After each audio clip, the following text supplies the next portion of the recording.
Okay, now we've had feedback that another manifold has broken, and I've got a theory, because they've broken here. Well, Jenny's, no, was it Jenny's? Not Jenny's, the other guy has broke one, Paul, and it broke here.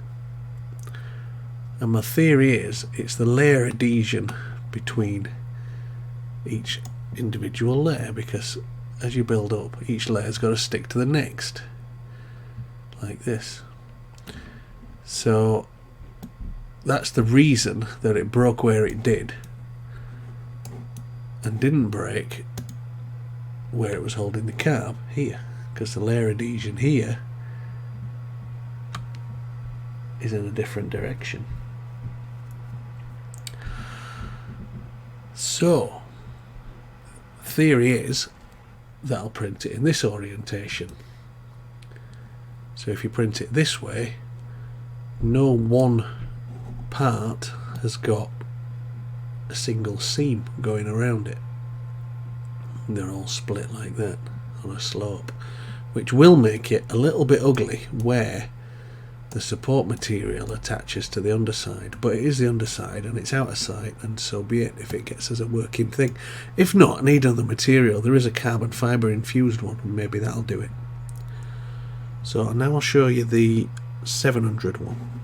I've just had a report today that this one broke just the same, and I've printed it in this orientation. It broke just the same on the part that was an inch off the bed. It broke there where your carburettor fastens on. And so I need to change the orientation of this one to this orientation, so they're all sloping and all, you know, working that way, because when your carburettor rubber is around this, it'll be holding it all together,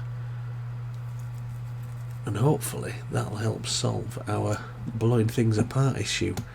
If not, there's a carbon fibre, so we'll have to see. It's like carbon fibre infused PET G. But anyway, this is where we're at. This is what I'm going to have to do. But obviously, I'm still awaiting printer parts as well, because that cooked itself. I've got a new motherboard. I'm just awaiting some hot end parts, and hopefully they'll arrive Saturday, because it's not a bank holiday, and DPD have been amazing lately, where parcels that were going to arrive Monday have been arriving Saturday, so that'd suit me. So I thought I'd give you a little update on my thinking. Any comments on it, give us a shout, but that's my logic to it all.